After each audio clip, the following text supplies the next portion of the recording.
Assalamu alaikum 5 class. Hope so you are all fine with health and iman. Today it's your fourth lecture in science, page number 13 to 14, and the topic is fungi. Students, as I told you before that there are four main kinds of microorganisms uh, which were bacteria, fungi, viruses and protozoa. So fungi is one type of microorganisms. But how fungi are different from other microorganisms? Fungi होते तो unicellular भी हैं, लेकिन सारे के सारे fungi unicellular नहीं होते, कुछ मल्टी सेलुलर भी होते हैं। कि माइक्रो ऑर्गेनिज्म की टाइप तो है, लेकिन सारी की सारी जो फंजाई होती हैं वो माइक्रोस्कोपिक नहीं होती, कुछ मैक्रोस्कोपिक होती हैं। मीन टू से कि माइक्रोस्कोपिक फंजाई भी होती हैं और मैक्रोस्कोपिक भी होती हैं। माइक्रोस्कोपिक वो वाली फंजाई होती हैं जो मतलब कि माइक्रोस्कोप से हम देख सकते हैं, और मैक्रोस्कोपिक वो वाली फंजाई होती हैं जिनको हम माइक्रोस्कोप के बगैर भी देख सकते हैं, मतलब कि वो मल्टी सेलुलर होती हैं। लेकिन माइक्रोस्कोपिक जो होती हैं वो यूनिसेलुलर होती हैं। So fungi can be both unicellular and multi cellular. Fungi जो होती हैं इनकी बहुत वास्ट वैरायटी होती है। पूरी दुनिया के अंदर बहुत ज़्यादा वैराइटीज़ में फंजाई जो होती है पाई जाती है, लेकिन कुछ वैराइटीज़ जो हैं फंजाई की बहुत कॉमन हैं, जिनमें से मशरूम्स है, यीस्ट है और माउल्ड है। ये मशरूम्स, यीस्ट और माउल्ड तो हम डेली लाइफ में इन वर्ड सुनते हैं, mushrooms, yeast and mould. Know what are mushrooms? Mushrooms एक ऐसी फंजाई होती हैं जो मतलब कि मल्टी सेलुलर होती हैं और हम इनको देख सकते हैं। और कुछ मशरूम्स जो होती हैं वो एडिबल होती हैं, मीन टू से कि हम उनको खा भी सकते हैं। लाइक इन पिज़्ज़ा वो use mushrooms and in other foods फिर मशरूम्स का यूज़ किया जाता है। लेकिन कुछ मशरूम्स जो होती हैं वो पॉइजनस होती हैं, उनको हम खा नहीं सकते। अगर हम उनको खाएंगे तो हम बहुत सी डिजीज़ हमें लग सकती हैं।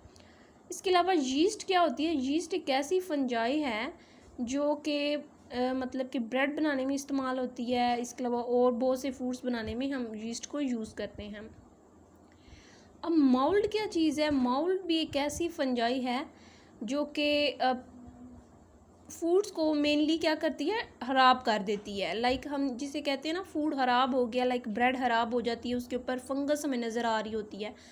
तो वो जो फंगस हम कहते हैं ना, ये फंगस लग गया इस ब्रेड को, तो वो होती है माउल्ड उसे बोलते हैं। इनके वो फंजाई की टाइप होती है जो ब्रेड के ऊपर लग जाती है या फिर दूसरे फ्रूट्स के ऊपर लग जाती है, लाइक एप्पल के ऊपर, इसके अलावा मैंगो के ऊपर और लेमन के ऊपर लग जाती है। बहुत ज़्यादा फ्रूट होते हैं उनके ऊपर फंगस लग सकती है, उस फंगस को हम बोलते हैं माउल्ड।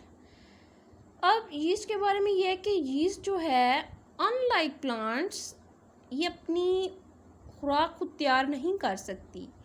फंजाई जो है ये अपनी खुराक खुद तैयार नहीं कर सकती, बल्कि ये अपनी खुराक कहाँ से हासिल करती है, उन ऑर्गेनिज्म से हासिल करती है जिनके ऊपर ये ग्रो कर रही होती है। फॉर एग्जांपल अगर एप्पल को फंजाई लग गई है तो इसका मतलब है कि एप्पल से ही अपने लिए खुराक हासिल कर रही है। इसी तरह अगर किसी प्लांट के ऊपर फंगस लग गई है तो ये प्लांट से अपने लिए खुराक हासिल करेगी, खुद अपनी जो फूड होता है वो प्रिपेयर नहीं करती। अब मैंने आपको मशरूम्स के बारे में बताया कि मशरूम्स जो हैं ये एक ऐसी फंजाई होती हैं जिनमें से कुछ एडिबल होती हैं जिनको हम खा सकते हैं, और कुछ जो होती हैं नॉन एडिबल होती हैं जिनको हम खा नहीं सकते। मशरूम की यहाँ पे पिक्चर भी दी हुई है, ये आपने देखी भी होगी कि ये ज़मीन के ऊपर उग रही होती है। अब ये ज़मीन के अंदर कुछ ऑर्गेनिजम्स होते हैं जो डेड हो जाते हैं, मतलब कि मर जाते हैं। मशरूम क्या करती है, उन डेड ऑर्गेनिज्म से अपने लिए फूड ऑब्टेन करती है, अपने लिए खुराक हासिल करती है। ठीक है, तो इसका मतलब है जितनी भी फंजाई हैं वो अपने लिए खाना खुद तैयार नहीं करती, बल्कि ये उन ऑर्गेनिज्म से हासिल करती हैं जिन ऑर्गेनिजम्स के ऊपर ये रह रही होती हैं। तो कुछ मशरूम्स एडिबल होती हैं और कुछ जो होती हैं पॉइजनस होती हैं और हमें उनको खाना नहीं चाहिए। मतलब कि कुछ जो होती हैं डिजीज़ काज कर सकती हैं, बहुत जहरीली होती हैं।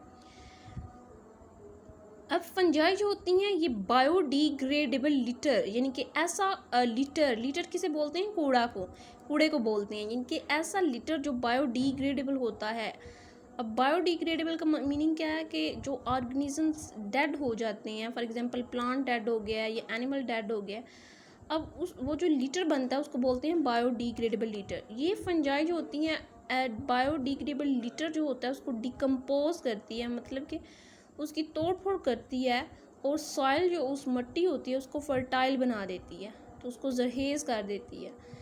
अब ये जो माउल्ड है ना, माउल्ड ब्रेड के ऊपर अक्सर लगी हुई हम देखते हैं, कहते हैं फंगस लग गई। ये माउल्ड ऑन स्टेल ब्रेड, इनके ख़राब ब्रेड जो है उसके ऊपर माउल्ड का दिखाया गया है। इसी तरह ये एक लेमन है जिसके ऊपर माउल्ड लग गई है। ये फंजाई की पिक्चर दिखाई हुई है, इस तरह की होती है फंजाई, लेकिन ये मल्टी सेलुलर फंजाई के बारे में दिखाया है। जो माइक्रोस्कोपिक होती है, जो यूनिसेलुलर फंजाई होती है, वो माइक्रोस्कोप से ही नज़र आती है। Come to the next page.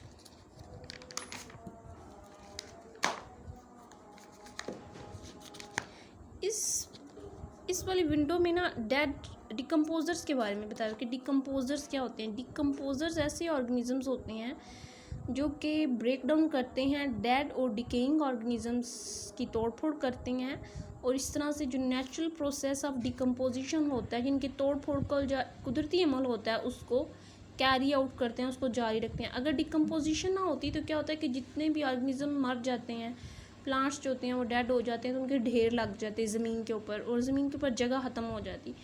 तो ये जो फंजाई है ये डिकम्पोज करती है, इन ऑर्गेनिजम्स की तोड़फोड़ करती है, इसमें से न्यूट्रिएंट्स अपने हासिल करती है, और फंजाई के साथ दूसरे जो बैक्टीरिया वगैरह होते हैं वो भी उसकी डिकम्पोजिशन में हिस्सा लेते हैं। तो ये डिकम्पोजर्स की डेफिनेशन है कि decomposers are organisms that break down dead और decaying organisms, and in doing so they carry out the natural process of decomposition, कि natural process of decomposition को carry out करते हैं।